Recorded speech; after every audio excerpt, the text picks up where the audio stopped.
Hello aspirants, this is our new video in our current affairs series for Prelims 2017. I hope you watched the previous videos in the series. If not, please do. As stated earlier, we would be bringing out brief 5 to 10 minute videos almost every day covering the entire relevant current affairs for Prelims 2017 from January 2017 onwards. So let's begin. Okay, so first thing that we're going to discuss today is Hyperloop. So why is Hyperloop in news? Government of India has referred the proposal to set up a Hyperloop system to Niti Aayog. So the news is not important. Because of this news, Hyperloop becomes important for a prelims examination. So what is a Hyperloop? Any guesses what a Hyperloop is? It is a transportation system. It's a futuristic concept. It is a transportation system that is being discussed for future development, and the speeds being talked about are that Hyperloop can obtain speed up to 1000 kilometers per hour, and these are extremely high speeds, even higher than your flight speeds. So basically this is a futuristic concept. So any guesses who is trying to develop it, who is working on which company, so and which guy? So if you guessed Elon Musk, you guessed it right. Who else can it be? And his company SpaceX is trying to develop it. So what is Hyperloop? So Hyperloop is a transportation system, like I told you. Here a pod-like vehicle is propelled through a near vacuum tube. So vacuum hai to resistance kam hoga, and then it floats. It kind of floats on thin air. It floats on a thin layer of air, eliminating rolling resistance. So since it is floating,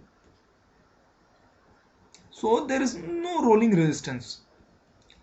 जो rolling friction होगा आपका कोई friction नहीं है. So it can obtain very high speeds. So and it will be driverless of course, and one good thing about it is being said that it will cost almost half that of high speed trains.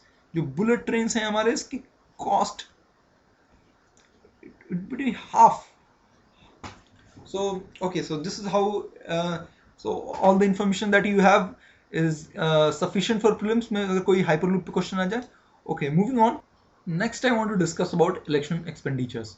So there are three things that you should know about election expenditures. Okay, for prelims, three facts. One is ki what are the limits? What are the expenditure limits for parties for elections? Okay, just a second.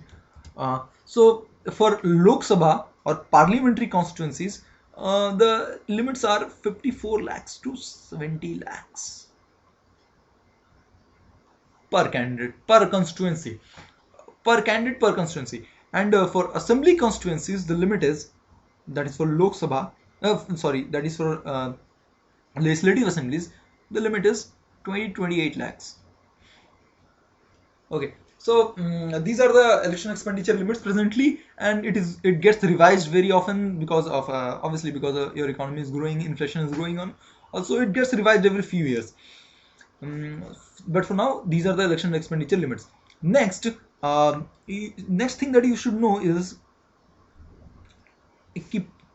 contributions to parties. About contributions to parties, contributions to political parties. So basically every contribution that is more than equal to 20,000 to any political party has to for every contribution of this type, political party has to report this contribution to Election Commission of India. And the third thing is ki earlier foreign contributions were not allowed. So now FCRA was amended in 2016, and now it allows for foreign contributions to political parties. So these are the three things that you should remember about election expenditures. Moving on, let's talk about MCC or Model Code of Conduct. So when does MCC come? First thing is, when does MCC come into effect? So MCC comes on effect upon announcement, immediately upon the announcement of election schedule. Immediately when the election schedule or the poll dates are announced, immediately MCC comes into effect. Next thing is till when does it remain in force? It remains in force till the end of the electoral process. The entire electoral process जब तक end नहीं हो जाता आपका, till then it remains into force. But and it does not have any statutory basis. Basically, there is no legal backing to it. There is no law behind the MCC. So how does it work? Why would a party follow MCC? So basically it is a sort of persuasion. It is a sort of understanding among parties that they have to follow MCC for fair enough elections. So it has only a persuasive effect, and it does not have any legal backing or any law backing it. Okay, moving on, let me quickly talk about some things. First, I would like to talk about some NASA missions. Okay, so there have been questions in the past. Prelims में पहले ही पूछ चुके हैं. So there is always a chance that they will ask you some questions relating to spacecrafts from foreign organizations or Indian organization, that is ISRO, in this prelims also. So today, obviously in the upcoming days, I will be talking about more NASA spacecrafts, more Indian spacecrafts and all that. But today let's talk about three particular spacecrafts. The first is Cassini spacecraft. Now, it is possible that they will ask you, they will give you three names, and then they will give you two columns, and you have to match these spacecrafts, like which spacecraft was sent to Saturn, which spacecraft was sent to explore asteroids and all that. So Cassini was sent. It is a mission to Saturn, and NASA का mission है. You have to remember, NASA's Cassini mission is a mission to Saturn. Now, let me talk about two NASA's new missions to asteroids. Asteroids के लिए दो नए missions launch किए हैं NASA ने. The missions names are Lucy and Psyche. Okay, so now Lucy is being sent to Jupiter. So Jupiter has Trojan asteroids around it. These are Trojan asteroids. These are mysterious asteroids around Jupiter. Now Lucy's job is to explore these asteroids. So now you should link Lucy to Jupiter somehow, Jupiter's Trojan asteroids. And Psyche will study a unique metal asteroid. There is a unique metal asteroid called 16 Psyche. इसी के पीछे इसका नाम आ गया. The spacecraft का नाम आ गया. In the asteroid belt, the asteroid belt has a metal asteroid. So Psyche's job is to study this asteroid.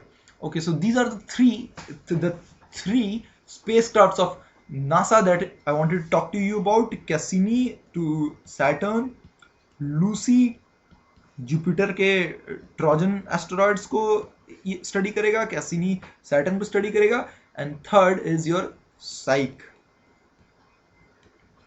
16 साइक को स्टडी करेगा. एस्टेरॉइड बेल्ट में मेटल एस्टेरॉइड है ये. Okay, now let me talk to you about Savitribai Phule. So she was the wife of the famous Jyotiba Rao Phule, and so why is she in news? She was a topic for the Google Doodle. So 180th 186 or 87th birthday था इनका, तो Google rated her with a Google Doodle to her name, so she was in news due to that. So who is Savitribai Phule? First, what was her area of work? Where was her, did she work? She worked in Maharashtra. And what was her area of work? She mainly did a lot for women. Okay, sorry. She mainly did a lot for women. She worked for women's education. I guess there is a college by her name in Pune, I guess. She did a lot for widows. She did a lot for untouchables. Now she was the first woman teacher for first women's school in India. First woman teacher थी. Woman teacher. Okay, and she also worked for untouchables. So So okay, this is all you want to know about Savitribai Phule. She can be asked in your prelims question paper this year. Okay, so now that is all for today, and don't forget to download the synopsis PDF at the end.